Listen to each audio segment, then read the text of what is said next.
One gift that God has given me, the love of books, the golden key that opens an enchanting door to worlds I never knew before. A world of imagination that carried me from pole to pole within a twinkling eye and back again. As a boy, I traveled to places impossible for me to see, and yet my bookshelf made them real to me. The world of my bookshelf, I'll remember it always. This is The Bookshelf. Adaptations of favorite Christian children's literature. Stories brought to life by The Bookshelf. The Department of Broadcasting of the Moody Bible Institute bring you the second in a 15-chapter series of The Prairie Princess, created by Margret Epp and freely adapted for radio by Phyllis Fox. The Prairie Princess is the story of the intense joys, disappointments, and personal spiritual growth of the lives of the Scott family, as told by the youngest girl, Sarah Naomi Scott, the Prairie Princess.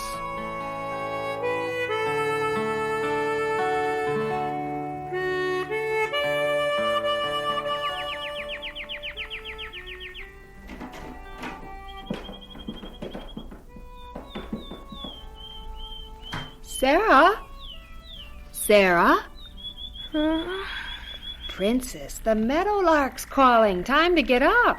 Well, good morning, Mom. It is good. The sun's shining real bright.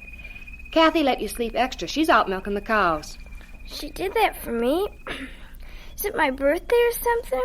No. She just woke up extra early and said you were sleeping so soundly that I should let you keep on. That was real nice of her. Wonder what I can do to say thank you. You can get up, wash your face and hands, and scramble into the kitchen. We'll need help setting the table. Well, that's sure a lot easier than milking the cows. You know, I sometimes think those cows know when it's Sunday. They're so good every day of the week, and when Sunday comes around, they get real cross. Well, maybe they know you're rushing to get all your chores done, so they get nervous. Never thought of that. Well, you better start rushing now. We only have a little while until it's time to head for church. Okay, Mom. Be down in 2 shakes and a rattle. Joy,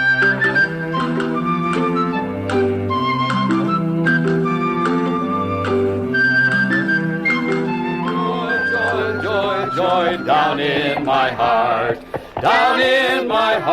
to stay. Oh, very good. Hey, look at the sedan coming. I never saw that one before. I wonder who it belongs to. Wow, it's brand new. Get off a little more to the side, Stuart. Oh, yes, sir.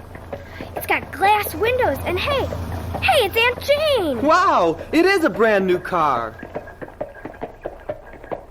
Wasn't it pretty looking?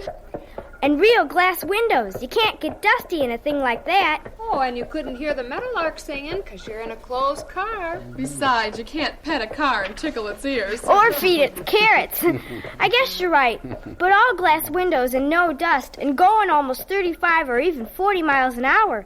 That's really something. Yeah, we'll have a car one of these days, Princess. But when? When we can afford it. Given a few good crops and fair prices, the day may come sooner than you'd think. Give Prince and Captain a little more encouragement. We're going to be late. Okay, right, Dad. Get going there, fellas. Prince and Captain's ears went up, and they took the last half-mile slope almost as fast as Aunt Jane's new sedan. Except I had to close my eyes real tight because the dust was so bad. And when I closed my eyes, I painted a picture of our very own car that we might have someday when we could afford it. What did afford mean anyway? Sadie Siddons said that they couldn't afford to eat meat at their house, but they bought candy, gobs of it. Daddy couldn't afford candy more than about 4 times a year, but he bought Mom the new washer, and we had a water pump and cream separator and a windmill. That word afford, it could be confusing. Other people couldn't afford to give a tithe to the church, but Mom and Dad always did, even when times were bad. It was real important to them. Anyway, we got to church, and while Stuart and Robbie hitched up Captain and Prince, I went quickly to my Sunday school section just in time to sing. And then Sister Hammond told the story of the one lost sheep. She had tears in her eyes as she told of how the shepherd went out to find the sheep. He wouldn't give up, and he couldn't give up until he had found it. She's talking about you, Sarah Naomi. She's not. I'm not lost. You are, Sarah Naomi. You are. You be quiet. Sarah? Sarah! I'm sorry. I didn't Have hear. you memorized a Bible verse for today? I'm sorry. All right, girls, it's time to make your way to the morning service. Remember your verse for next week. All we like sheep have gone astray. Sarah! Sarah! Hey, where's she gone? Susan, is Sarah ill? I don't know, Miss Hammond. I don't know.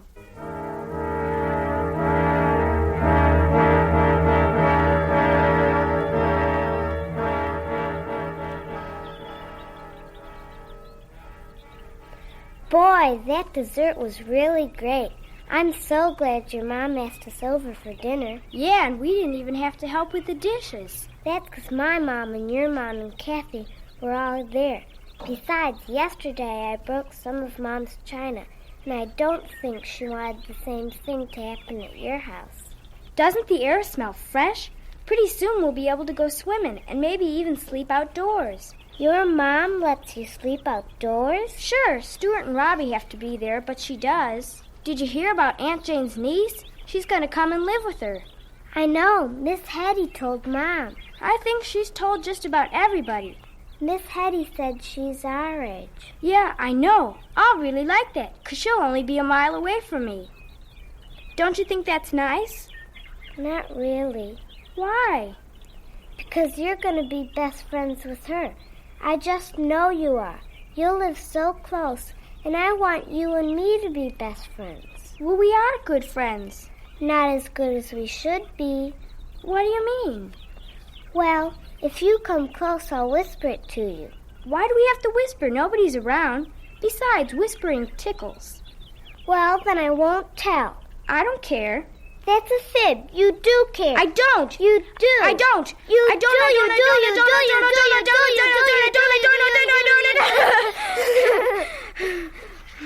You do. Oh, I'll tell you. Herbie's sweet on Kathy. That's why he's here today. Your brother? Yep. Well, Kathy's not sweet on him. She is so. Who said? Herbie. I heard him talking to Mom and Dad. Herbie. Yeah. He doesn't know. He does so. He doesn't. He can't. He does.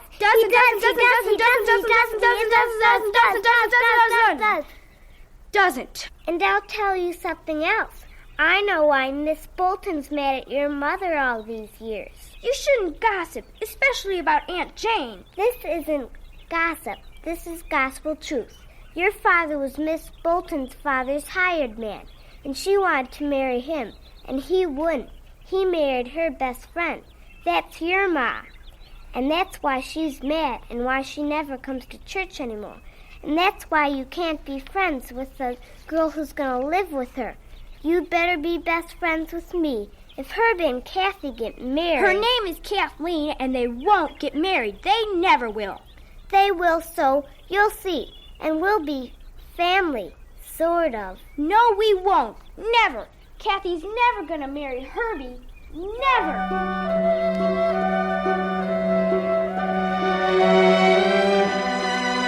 If I could have painted a picture of Herbie Garrick right at that moment, he wouldn't have been anybody special, just Herbie Garrick. He had a chubby moon face, and he never said much. He had a farm and a runabout, and that was all. Susan was full of beans. She didn't know anything, or so I thought, till I ran back to the house and saw Susan's mom and my mom and Kathy and Herbie talking. Kathy and Herbie were holding hands. I felt sick to my stomach. And then Susan caught up with me. See, I told you so, and you didn't believe me. Come on, Sarah. I didn't mean to say you couldn't be friends with the new girl. It's just that we've been such good friends up to now, and I'd hate to think that... Susan Garrick, your shoes are simply ruined. Hey, where were you two? That's none of your business. Sarah, what's got into you? Oh, there's nothing wrong with her, Mrs. Scott. She just has a little headache. I don't have a headache. I just want to be left alone. Sarah? Sarah, come back here. Leave her be, Mom. I think I know what's wrong. I'll talk with her a little later. Yes, maybe you'd better. Miss Hammond said she was acting strangely in Sunday school. It's beginning to worry me. Oh, don't worry. She'll be all right. Well, we'd better get on home. Susan has to change completely before the evening meeting. We'll see you later. Okay. I'll see you at church, Kathy. Okay, Herb. And about Sarah. She'll be all right, won't she? I think so. Just growing pains.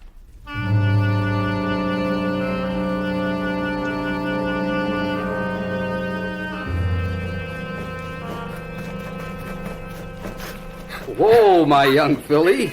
Let me go. Hey there. Am I mistaken? Or do you have problems on your mind? Let me go. Don't you want to talk, Princess? No, I want you to let me go. All right. You go on and run until you're all run out. Oh, Daddy. Oh, Daddy.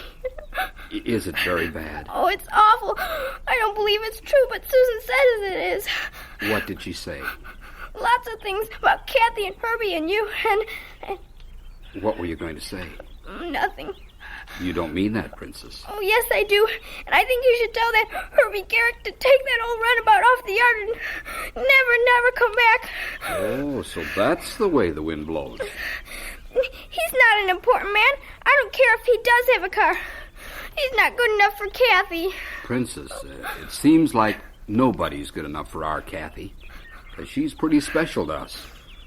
And it hurts to think of her leaving the home nest. That's only natural.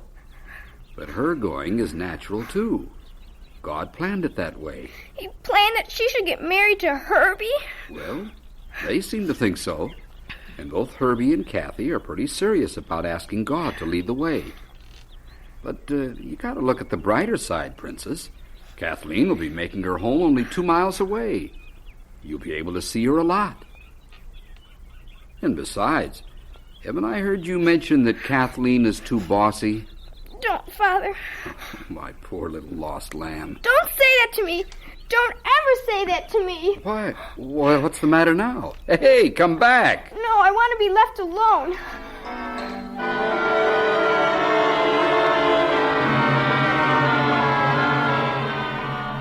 The picture I painted was terrible. It was painted in my heart and all over my face, and I knew Dad could see it. He knew I was lost. That was the most terrible part of this whole day. First Kathy and Herbie, then that awful story about Aunt Jane. But most of all, knowing Dad knew I was lost. I knew I could have been the lost lamb that was found right at that moment, but I still wasn't ready. I wanted to run far, far away.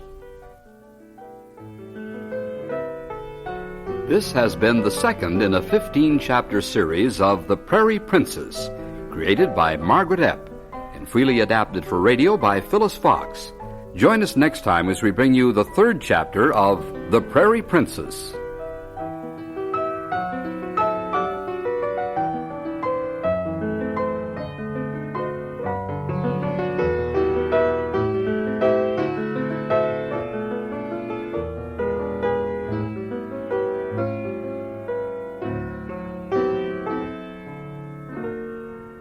You've been listening to another dramatic adaptation of Christian children's literature, brought to life by the Bookshelf. This has been a radio presentation produced by the Broadcasting Department of the Moody Bible Institute.